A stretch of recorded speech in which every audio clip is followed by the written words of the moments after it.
जन्म से मृत्यु तक मनुष्य को क्या क्या सजाएं मिलती हैं। आज हम आपको जीवन से जुड़े वो सभी कष्ट बताने वाले हैं जो इंसान बचपन से नहीं बल्कि माँ के गर्भ से ही भोगने लगता है। जिस जीवन को लोग ज्यादा से ज्यादा जीना चाहते हैं, दुनिया में लंबे समय तक रहने का ख्वाब देखते हैं, जिन्हें दुनिया एक हसीन ख्वाब लगती है, आज वो जीवन के इन कष्टों को देखकर चाहेंगे कि वो कभी दुनिया में जन्म ही न ले। लेकिन क्यों? आखिर वो कौन सी सजाएं हैं जो हर एक मनुष्य को मिलती ही मिलती हैं? आखिर किस इंसान का किस योनि में जन्म लेना है, इसका फैसला कैसे होता है? चलिए आज संपूर्ण जीवन की संपूर्ण जानकारी हासिल करते हैं। जीवन एक किराए का घर है जो यहाँ आया है। एक दिन उसको अपना इस दिखावटी घर को, आशियाने को छोड़कर जाना ही है। कुछ लोग ऐसे होते हैं जिनका जीवन इतना खुशहाल होता है कि उन्हें देखकर लगता है कि इनसे ज्यादा खुशहाल जीवन शायद किसी को मिला हो। लेकिन दोस्तों, ये कभी नहीं भूलना कि इस दुनिया में चाहे अमीर हो या गरीब, बड़े घर का हो या छोटे घर का, हर किसी के जीवन में कष्ट जरूर होते हैं और इन कष्टों की शुरुआत होती है माँ के गर्भ से। आपको बता दें, सबसे ज्यादा जिस योनि में कष्टों का सामना करना पड़ता है वो किसी जीव जंतु की नहीं बल्कि इंसान की ही होती है। जी हाँ, सबसे पहले इन कष्टों की शुरुआत होती है भगवान द्वारा निश्चित किए हुए वीर कण से, जो कि पुरुष के शरीर से स्त्री के योनि में प्रवेश करता है और यही कण अंडाशु से मिलकर एक बीज बनता है जिससे बच्चे के बनने की शुरुआत होती है।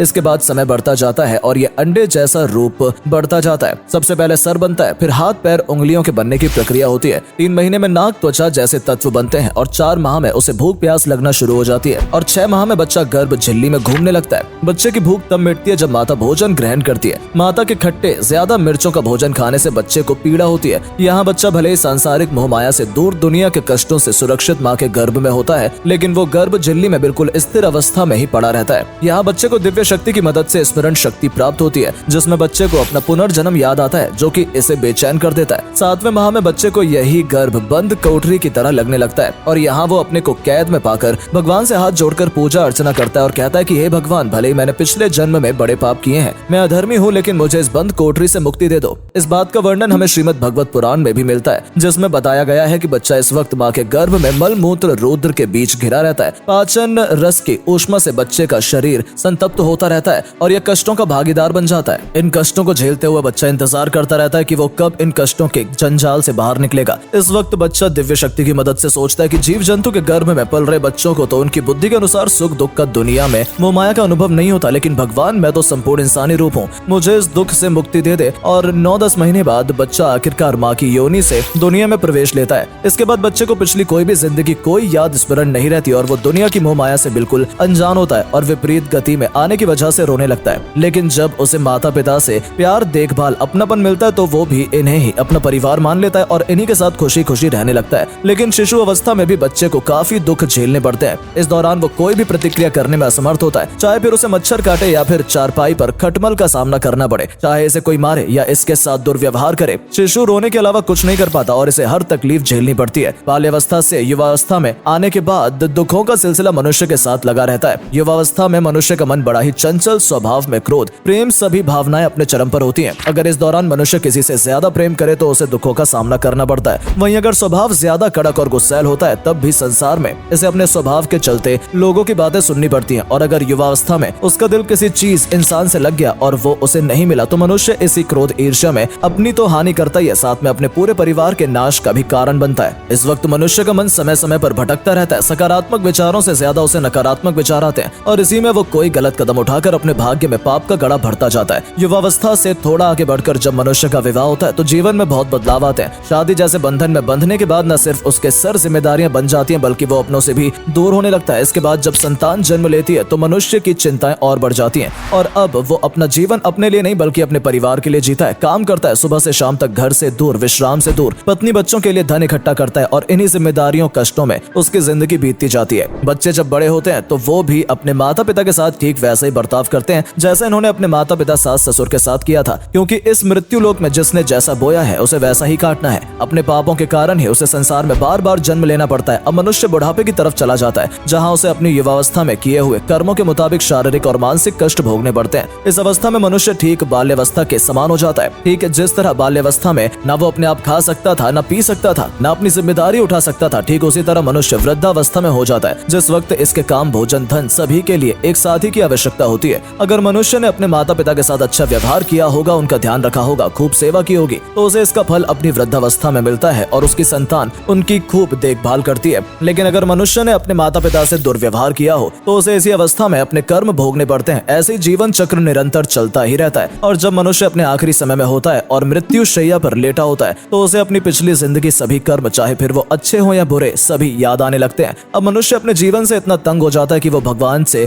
खुद इस कष्ट भरे जीवन से मुक्ति मांगता है। जैसे माँ के गर्भ में बच्चा भगवान से विनती कर उस काल कोठरी से बाहर निकलने की गुहार लगाता है, ठीक वृद्धावस्था के अंत दिनों में भी वो भगवान से संसार रूपी माया नगरी कष्टों की दुनिया से मुक्ति चाहता है और भगवान की शरण में जाने की भीख मांगता है। लेकिन भगवान इसे अपनी शरण में लेने से इनकार कर देते हैं और कहते हैं, मनुष्य तूने अपने युवावस्था में तो मुझे याद नहीं किया, लोगों को दुख पहुंचाए, उनका बुरा चाहा, इस छल कपट की दुनिया में ज्यादा से ज्यादा समय बिताने के लिए जीवन को संसार में हर सुख सुविधा से संपूर्ण खुशहाल बनाया और इसके लिए तू लोगों का बुरा करने से भी पीछे नहीं हटा। अब तू मेरी शरण में आना चाहता है, लेकिन ऐसा नहीं होगा। जब अगले जन्म में तू पाप का भागीदारी बुरा करने का जिम्मेदार नहीं होगा, तब तू मेरी शरण में आएगा। इसके बाद जब मनुष्य का जीवन काल इस मृत्यु लोक से समाप्त हो जाता है तो भगवान यमलोक से 2 दूतों को भेजते हैं। अगर इंसान ने अच्छे कर्म किए होते हैं तो आत्मा शरीर को आसानी से छोड़ देती है, लेकिन अगर इंसान ने बुरे कर्म किए होते हैं तो शरीर से आत्मा को निकलने में बहुत कष्ट झेलने पड़ते हैं और इस आखिरी समय में भी इंसान कष्ट भोगता हुआ मृत्यु लोक से विदा हो जाता है, जिसके बाद ये यमलोक का सफर तय करता है, जिसमें भी कई दिक्कतों का इसे सामना करना पड़ता है और फिर आखिरी बार मनुष्य के जीवन का लेखा जोखा देखा जाता है और फिर वो वही जीवन चक्र शुरू हो जाता है। यहाँ मनुष्य के कर्मों के मुताबिक तय होता है कि इस बार मनुष्य किसकी योनि में जन्म लेगा। हिंदू धर्म में ये माना गया है कि पृथ्वी पर 84 लाख योनियां हैं।